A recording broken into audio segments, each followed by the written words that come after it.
তো বন্ধুরা, কোথাও গিয়ে অনেক অনেক দিন পরে মার্কেটে একটা পজিটিভ ভাইবস আমরা কিন্তু কোথাও গিয়ে দেখতে পেয়েছি।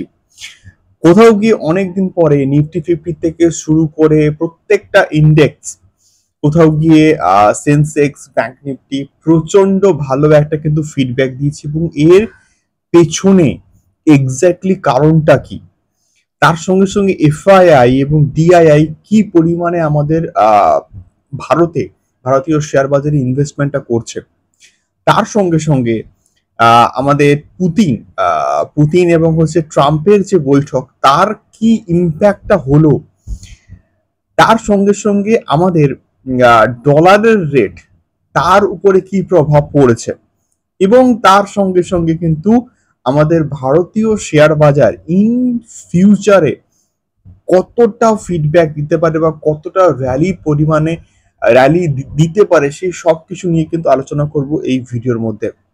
নমস্কার বন্ধুরা, আমাদের চ্যানেল আপনাদেরকে অনেক অনেক স্বাগত। তো বিষয়টা হচ্ছে আজকের কোথাও গিয়ে মার্কেট প্রচন্ড ভালো একটা কিন্তু ফিডব্যাক দিয়েছে। মার্কেট প্রত্যেকটা ইন্ডেক্স ব্যাপক কিন্তু ফিডব্যাক দিচ্ছে বহুদিন পরে। এবং এর মেনলি যে প্রধান কারণ সেটা হচ্ছে কি 15th অফ অগস্টে মোদিজি যে ভাষণ, দিওয়ালির বোনাস, ট্যাক্স যে স্ল্যাব, তার যে কাট, এর জন্য কিন্তু বেসিক্যালি কিন্তু কোথাও গিয়ে মার্কেটে আমরা একটা পজিটিভ ফিডব্যাক কিন্তু দেখতে পেয়েছি। এবং আমাদের এই যে ডোনাল্ড ট্রাম্প এবং পুতিন, তার মধ্যেকার যে কথোপকথন হয়েছে, এবং সেখানে ট্রাম্প কিন্তু কোথাও গিয়ে নেগেটিভ কথাবার্তা কিন্তু বলেনি, এবং এটাই হচ্ছে মেনলি পজিটিভ দিক। ট্রাম্প যদি কিছু একটা নেগেটিভ ইম্প্যাক্ট দিত বা কথাবার্তা বলতো, তাহলে কিন্তু মার্কেটে তার উপরে একটা কিন্তু ভয়ঙ্কর প্রভাব পড়তো, বাট সেটা হয়নি বলে মার্কেট কিন্তু আহ খুব একটা খারাপ ফিডব্যাক কিন্তু দেয়নি, এবং ওটা কিন্তু মেইনলি প্রধান কারণ নয়। আজকের যে মার্কেট ভালো ফিডব্যাক দেওয়ার প্রধান কারণ হচ্ছে মোদিজির স্টেটমেন্ট, এবং এই যে ট্যাক্স স্ল্যাবের যে কাট, সেই কাটটা হওয়ার জন্য কিন্তু যদি এই কাটটা হয়ে যায় তাহলে কিন্তু কোথাও গিয়ে প্রচন্ড ভালো হবে। তো বর্তমানে যে কটা আমাদের ট্যাক্স স্ল্যাব রয়েছে, নো ট্যাক্স 5%, 12%, 18%, 28% কিন্তু রয়েছে, মোটামুটি এই কটা নর্মাল কিন্তু ট্যাক্স স্ল্যাব রয়েছে। এবং সেই ট্যাক্স স্ল্যাবের মধ্যে কিছু চেঞ্জেস করা হচ্ছে, এবং এই যে 5%, 12%, 8% এবং হচ্ছে কি 28%, এই যে ট্যাক্স স্ল্যাব গুলো রয়েছে, তার মধ্যে কিন্তু যেটা বলা হচ্ছে যে 12% এবং 28% যে স্ল্যাবটা আছে, সেই স্ল্যাবটাকে কাট করে ম্যাক্সিমাম যে প্রোডাক্ট গুলো আছে, যেগুলোর কোথাও গিয়ে 18% এখন আমরা জিএসটি দিই, সেগুলো কনভার্ট হয়ে যাবে 5%-এ। এবং ম্যাক্সিমাম যে 28% যে ট্যাক্স স্ল্যাব গুলো আছে, সেগুলো কনভার্ট হয়ে যেতে পারে কোথায় না 18%-এ। এবং এটা মেবি দিওয়ালিতে হতে পারে, দিওয়ালির মধ্যে হয়তো এটা ইমপ্লিমেন্ট কিন্তু হতে পারে, এমনটা কিন্তু আমরা শুনছি। এবারে বিষয়টা হচ্ছে, যদি এটা হয় তাহলে কিন্তু ডিরেক্ট আমরা 7% এবং 10%-এর মতো কিন্তু একটা ছাড় পেতে পারি। তো যদি সেটা হয়ে যায় তাহলে কিন্তু আবার কিছু কিছু প্রোডাক্ট যেমন আছে, যেমন অ্যালকোহল, সিগার, এই সমস্ত প্রোডাক্ট আবার কিন্তু ট্যাক্স স্ল্যাব বাড়িয়ে দেওয়া হয়েছে। 28%-এর থেকে 40% কিন্তু নাকি করে দেওয়া হতে পারে, এমনটা কিন্তু নাকি খবর আছে। তো মানে এই সমস্ত প্রোডাক্ট যাতে করে কম বিক্রি হয়, সেটা একটা মোদিজির ভালো একটা উদ্যোগ, গভর্নমেন্টের ভালো একটা উদ্যোগ, ইনিশিয়েটিভ করে এই প্রোডাক্টগুলো যতই ট্যাক্স অ্যাপ্লাই করি না, করা হোক না কেন, এগুলো মানুষ কনজিউম করবে, এটা বাস্তব কথা। তো সেই জন্য যত কনজিউম করবে তত বেশি ট্যাক্স তো কিন্তু কোথাও কি জমা পড়বে। তো মেনলি বিষয়টা হচ্ছে কি এইটা, এবং এই একটা ভালো গুড নিউজ, ভালো একটা খবর, তার জন্য মার্কেটে আজকে ম্যাসিভ লেভেলে কিন্তু রিটার্ন, মানে ম্যাসিভ লেভেলের ফিডব্যাক কিন্তু আমরা দেখতে পেয়েছি। এবারে এই খবরটার জন্য কিন্তু ডিআইআই হিউজ পরিমাণে কিন্তু ইনভেস্টমেন্ট করেছে, এবং প্রায় 14 কে মানে 14,000 কোটি টাকার মতো কিন্তু মার্কেটে তারা সেল করেছে, এবং ইনভেস্ট করেছে কিন্তু কোথাও গিয়ে 18,000 কোটি টাকার মতন, এবং সেখানে এফআইআই কিন্তু প্রায় 18,000 কোটি টাকার মতো সেল করেছে এবং প্রায় 18,000 কোটি টাকার মতো কিন্তু বাই করেছে।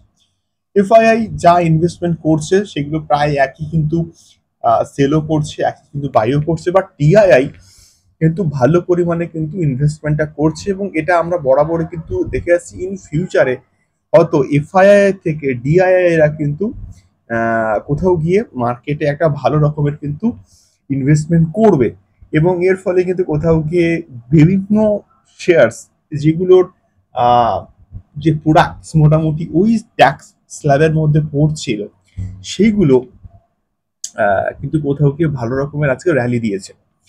তো এই একটা ভালো খবরের জন্য যদি এফআইআই ফিরে আসে তাহলে কিন্তু মানে দেখুন, এই যখন ট্যাক্স স্ল্যাবটাকে কমিয়ে দেওয়া হবে না, তখন কি হবে, জিনিসপত্রের দাম কিন্তু কমে যাবে, এবং যদি জিনিসপত্রের দাম কমে যায় মানে মোদিজির মাস্টার স্ট্রোক তো আমরা বুঝতেই পেরেছি, মানে জিনিসপত্রের দাম কমে গেলে কনজিউম প্রচুর পরিমাণ কিন্তু হবে, এবং যে জিনিসপত্রের দাম কমবে সেই প্রোডাক্টগুলো কিন্তু প্রচুর পরিমাণে মানুষ কিন্তু কনজিউম করবে, কিনবে, এবং তার ফলে কি হবে, ওই পার্টিকুলার শেয়ার গুলোর দাম কিন্তু ইন ফিউচারে বাড়তে মানে ওই শেয়ারগুলোর প্রাইস কিন্তু বাড়বে, এবং মার্কেটে তার আমরা একটা ডিরেক্ট প্রভাব কিন্তু দেখতে পেতে পারি। এটাই হচ্ছে মেনলি মোটিভ ছিল, যাতে করে এই একটা খবরের জন্য যদি এফআইআই আরো একবার ফিরে আসে, মোদিজির মাস্টার স্ট্রোক আমরা বলি না, এবারে মার্কেট দৌড়বে, এই কথাটা আমি কিন্তু কোথাও গিয়ে থাম্বনেলে কিন্তু ইউজ করব, মোদিজির মাস্টার স্ট্রোক এবং এবারে বাজার দৌড়াবে, এবারে শেয়ার মার্কেট এবারে দৌড়াবে। তো এই বিষয়টা কোথাও গিয়ে আমি ইউজ করব। এনিওয়েজ, তো ইন ফিউচারে এটা কিন্তু হতে পারে, এবং এই ট্যাক্স স্ল্যাবটা যদি ইমপ্লিমেন্ট হয়ে যায় তাহলে কিন্তু কোথাও গিয়ে তার মার্কেটে একটা ভালো প্রভাব পড়তে পারে। তো সেই জন্য কোথাও গিয়ে আজকের মার্কেটে একটা পজিটিভ ভাইবস আমরা কিন্তু পেয়েছি। ম্যাক্সিমাম শেয়ারস গুলো ম্যাক্সিমাম ওই ট্যাক্স স্ল্যাবের আন্ডারে পড়ে যেগুলো কাট হওয়ার কথা সেইগুলো কোথাও গিয়ে আমার মনে হয়েছে আজকের ভালো ফিডব্যাক দিয়েছে, এবং ইন ফিউচারেও কিন্তু ভালো ফিডব্যাক দেবে। তো এই জন্য আমি বলছিলাম যে মার্কেটে ইনভেস্টেড থাকতে হয়, শেয়ার মার্কেটে ইনভেস্টেড থাকতে হয়, এবং মিউচুয়াল ফান্ডের ক্ষেত্রে ইনভেস্টেড থাকতে হয়, তবেই এই সমস্ত ছোট্ট ছোট্ট র্যালিগুলোর ফায়দা আমরা কিন্তু পেতে পারি। মার্কেট তো পড়বেই, মার্কেট পড়বে, মার্কেট উঠবে, আমাদের ইনভেস্টেড থাকতে হবে, এবং মার্কেট না একটা ভালো জাস্ট খবর, ভালো খবর একটা পেলে মার্কেট তার আসল রূপ কিন্তু দেখিয়ে দেয়, যে দিকটাতে আমরা অ্যাটলিস্ট মানে ফিল করতে পারি না, সেইটা অনেকে মার্কেটে পড়ার কারণে ভয় মার্কেট থেকে বেরিয়ে যায়। তো এটাই হচ্ছে বেসিক্যালি বিষয়পত্র, মার্কেটে ইনভেস্টেড থাকতে হবে, তাহলে মার্কেটের এই র্যালিটা আমরা কোথাও গিয়ে পেতে পারি। তো মার্কেটে আজকের ভালো খবর এসছে বলে মার্কেটে কিন্তু আজকে প্রচন্ড ভালো একটা ফিডব্যাক দিয়েছে। তো কালকের যদি এই ট্যাক্স স্ল্যাবটা ইমপ্লিমেন্ট হয়ে যায় তাহলে কিন্তু কোথাও গিয়ে মার্কেট তারও একটা কিন্তু ডিরেক্ট ইম্প্যাক্ট মার্কেটে পড়বে, এবং তার জন্য অবভিয়াসলি আমাদেরকে কিন্তু ওয়েট করতে হবে। তো সেম কথা আমি বলবো যে মিউচুয়াল ফান্ডের ক্ষেত্রেও, মানে মিউচুয়াল ফান্ডে আমাদের কিন্তু ইনভেস্টেড থাকতে হবে, এবং তো সেক্ষেত্রে তবেই আমরা কিন্তু একটা ভালো রকমের ওয়েলথ ক্রিয়েট করতে পারবো। এটাই ছিল বেসিক্যালি আজকের ভিডিও।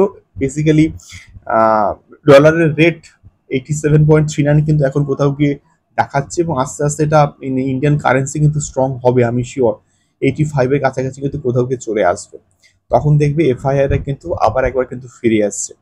তো এটাই ছিল আজকের ভিডিও বক্তব্য। তোমাদের মতামত অবশ্যই কিন্তু কমেন্ট বক্সে কমেন্ট করে শেয়ার করো, এবং তোমরা কতটা খুশি এই নতুন যে ট্যাক্স স্ল্যাবটা হতে চলেছে তাকে নিয়ে অবশ্যই কিন্তু কমেন্ট করতে পারো। দেখা হচ্ছে পরবর্তী ভিডিওতে, এবং ভিডিওটা শেষ করার আগে আমি বলবো যে অবশ্যই কোনো রকম স্টক মার্কেটে বা শেয়ার মার্কেটে বা মিউচুয়াল ফান্ডের ক্ষেত্রে ইনভেস্টমেন্ট করার আগে অবশ্যই তোমাদের ফাইন্যান্সিয়াল অ্যাডভাইজারের থেকে অ্যাডভাইস নিও, তারপরে কিন্তু প্রত্যেকটা ইনভেস্টমেন্ট করো। এবং অবভিয়াসলি মিউচুয়াল ফান্ডের ক্ষেত্রে ফান্ডগুলো প্রপারভাবে কিন্তু চুজ করতে হবে, এবং সেখানে আপনাদের ফাইন্যান্সিয়াল অ্যাডভাইজার কিন্তু হেল্প করবে। এবং this video is only for educational purpose. দেখা হচ্ছে পরবর্তী ভিডিওতে শেয়ার মার্কেট, স্টক মার্কেট এবং মিউচুয়াল ফান্ডস সংক্রান্ত আরও ইনফরমেটিভ ভিডিওস নিয়ে। টাটা।